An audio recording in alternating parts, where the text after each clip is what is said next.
Again, welcome to Statistics DSRT 734 class. In these lectures, we're going to study hypothesis testing with two samples, testing the difference between proportions. In our previous lectures, we went through hypothesis testing with two samples, but we tested the difference between populations mean. Again, we tested the population mean. So again, our main objective here is testing the difference between proportions. Again, to be two proportions, two samples. So here, again, in our previous lectures, we use the t-test when we are testing the difference of the mean. But in population proportion, we're going to use the z-test. So here we're going to perform a z-test for the difference between two population proportion, P1 and P2. The steps is almost the same. We need to find the D, then from the D we find the standard deviation. But this time we are going to use the standard normal table, the z-test. So again, here we have the two samples, z-test for proportion. Normally we use it to test the difference between two populations, proportion P1 and P2. That's the z-test. Three conditions are required again to conduct this test, which is almost the same as the previous lectures, because here we are using again two samples. So the samples must be randomly selected. Also the samples this time must be independent. So they must be different. Now, we can know this from the question, the way the question will be formulated. In our previous lectures, the samples are dependent. And if we quite remember the example, we were testing a golf club. We used the same golf club when it was new, and after 1 month, we used the same golf club when it was old. And our testing here is that the claim by the golf club manufacturer said, when the golf club is new, the scores are low or less. So this is dependent sample, because we are using the same golf club to collect our two data. In this session, the samples will be independent. Also, the samples must be large enough to use a normal sampling distribution. So if we quite remember, we tested the NP and NQ. So NP should be greater than or equal to 5, and also NQ should be greater than or equal to 5. Here we have two samples. So the first sample, N1P1, should be greater than or equal to 5. N1Q1 should be greater or equal to 5. Then N2P2 should be greater than or equal to 5. Then N2Q2 should be greater than or equal to 5. Again, there are some textbooks that they do it only two conditions. NPQ should be greater than or equal to 5 for sample 1, and NPQ should be greater than or equal to 5 for sample 2. So you may see some textbook using that.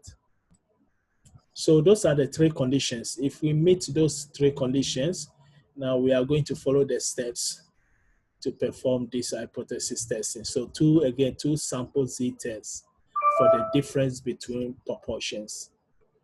So if these conditions are met, then the sample distribution for, we have the P1 and P2 carat, which is the sample proportion for sample 1 minus sample proportion for sample 2 is a normal distribution. So the mean P carat 1 minus P carat 2 equal to P1 minus P2.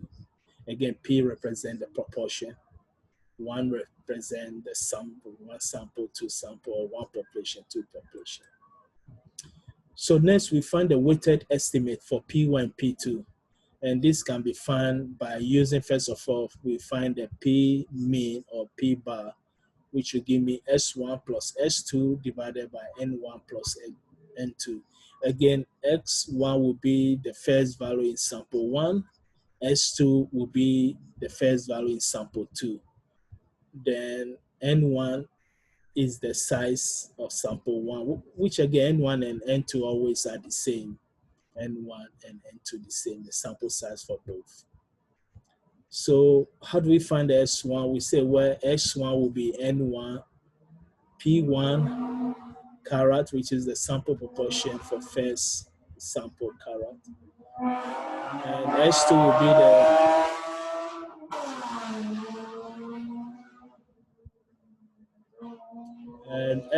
will be the sample 2 size, and then proportion for sample 2.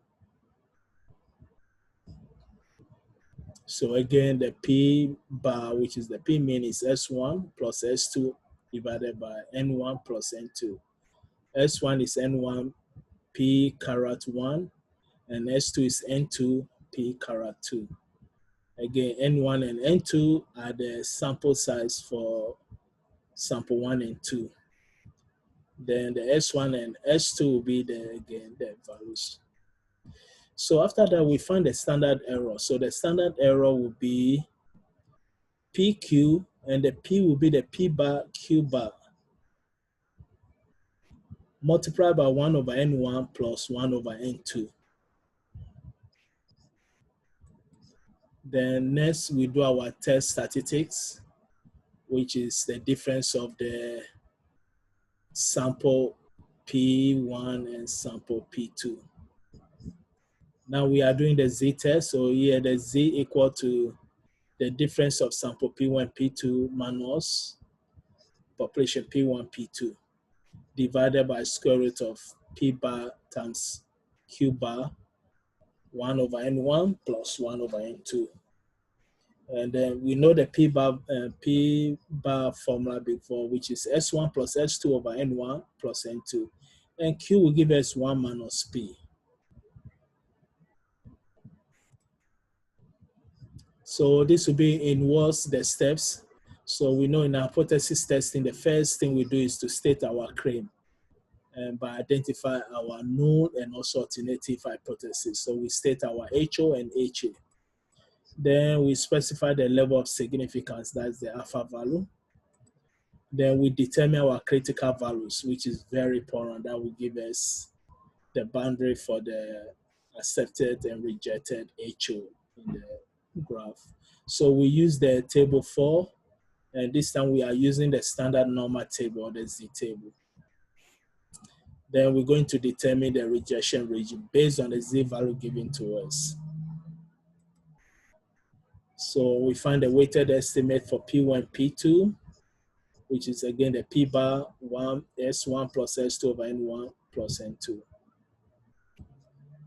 Then we find the standardized test statistics, which we saw the formula for the Z, the difference of P carat 1 and carat 2 minus the difference of P1, P2 divided by square root of P bar, Q bar. Again, we find the P bar already. Q bar will be 1 minus P bar, then 1 over N1 plus 1 over N2. Then when we get the Z value, we go to the graph and we see the Z value falls in the rejection area or the accepted area. Then we make our decision whether to reject HO or we should fail to reject HO. So now let's see example, which hopefully this example may help us. So here in a study of 200 randomly selected adult female and 250 randomly selected adult male internet users, 30% of the females and also 38% of the males said that they plan to shop online at least during the next month. At alpha equal to 0.10 tests, they claim that there's a difference between the proportion of female and the proportion of male internet users who plan to shop online. So here we can say that our condition, most important condition, is met. We have independent data here, sample here. And we have 200 randomly selected adult female and 250 random selected adult male internet users. Then we have the percentage, 30% of female and 38% of male. That's our proportion concept. Plan to shop online at least during the next month. Alpha is given So now we want to test the claim that there's a difference between proportion of female and proportion of male internet users who plan to shop online. So first we're going to state our HO and HA. So here we say the solution 1 for females, 2 for males. And then we state our HO. They say there's a difference, so we say P1 is equal to P2. Our claim is that P1 not equal to P2, which means there's a difference between the proportion of the female and male users online shopping. The significance level is given to us. We know the sample size 200 and 250 for female 200. And here we can see we have male and female samples. So this is independent. Now we come up with the rejection region. How do we get the rejection region? Again, it's based on alpha value. Here we are using the Z test. So we don't need the degree of freedom. If I know the Z test, alpha is 0.10.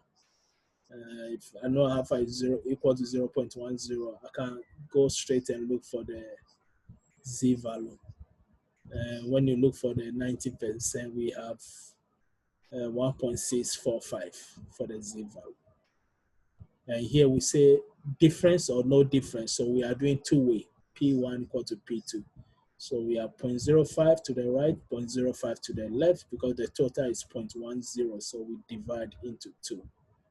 Now, if it should be greater than or less than or equal, we should have maybe, if it's greater than, we may have to the right 0.10. If it's less than, to the left 0.10. So based on the question, we want to find the difference. There's a difference between female and male. The female population is giving, male populations are giving here the sample size. We know the alpha. We state our HO. There's no difference, HO said. HO said there's a difference.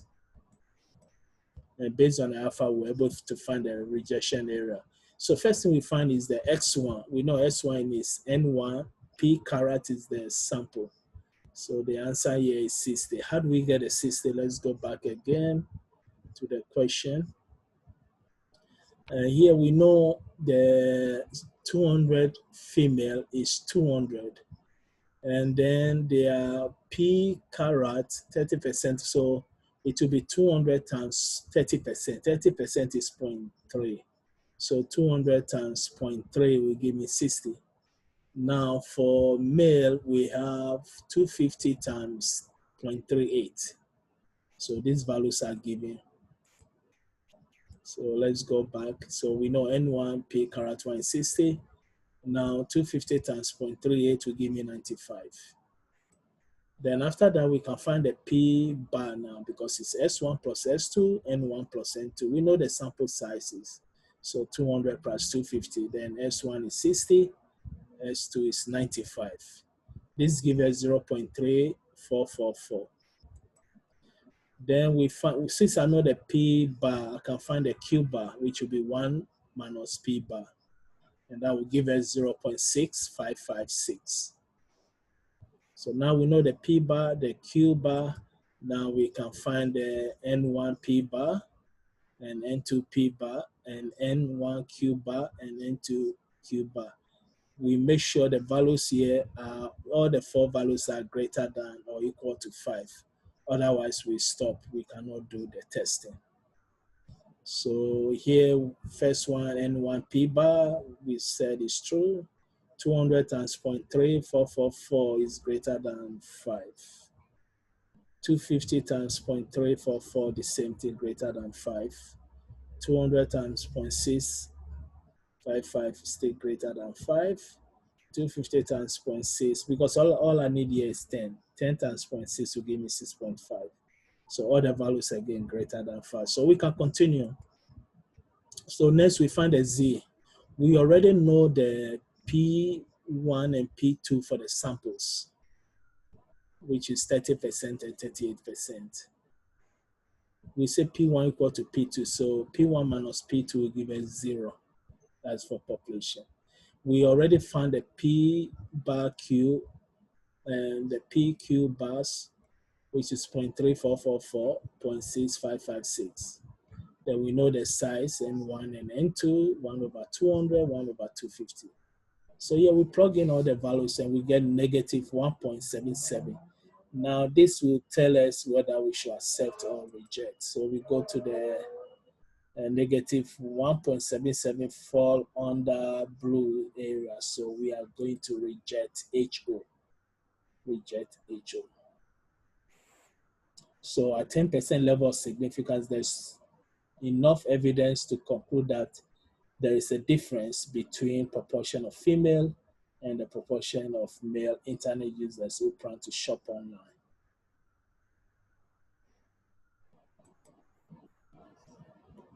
So we have another example too. Here we say a medical research team conducted a study to test the effect of cholesterol reducing medication. At the end of the study, the researcher found that 4,700 randomly selected subjects who took the medication, 301 died of heart disease, and of the 4,300 randomly selected subjects who took a placebo, 357 died of heart disease. At alpha equal to 0.01, can you conclude that the death rate due to the heart disease is lower for those who took the medication than for those who took the placebo? So here we can see again the data is independent. We have the first one, 4,700 random selected subjects for medication, 4,300 different people together. If we are using the same people, then it's dependent. Then the sample is dependent. We are using different people who took the placebo. So that's the most important condition. As we said earlier, we always have to look. In the previous question also, we saw the males and the female. So we are not using the same person twice. In our previous, we said dependent sample. The example they gave us was a golf club. We used the golf club when it was new. After a month time, we used the same golf club again. So that's a dependent sample. So our goal is that we want to check if at 0.01 alpha, we can conclude that the death rate due to the heart disease is lower for those who took medication than those who took the placebo. And the values are given here. 4,700 randomly selected subjects took medication, 301 died of the heart disease. 4,300 randomly selected subjects, they took the placebo, 357 died. So we are assuming the first sample is for medication, which will be 4,700. Then the second sample is placebo, which is 4,300, those who took placebo. So let's start. We start with the HO and HA. So we say that P1 greater than or equal to P2 and P1 is less than P2. Why we didn't do two-way? Because when we read the question here, the question didn't tell us if there's a difference. The previous question tells us they are the same. Here they say, can you conclude that the death rate due to heart disease is lower for those who took medication than for those? Now, if the question said, can we claim that the death rate between those who took medication and placebo are the same, then this one we are doing two-way. So since they say it's lower, HA will be P1 is lower than P2, medication, placebo. Then if P1 is less than P2, then P1 will be greater than or equal to P2. The alpha is given to us 0.01. We know the size for those who took the medication, 4,700. Then those who took placebo, 4,300. So with this, we can create our rejection region based on what? Alpha equal to 0.01. So 0.01, the Z we get will be negative 2.33. So we'll start our test statistics. First thing we need again is to find this time they didn't give us the P sample or the P carat.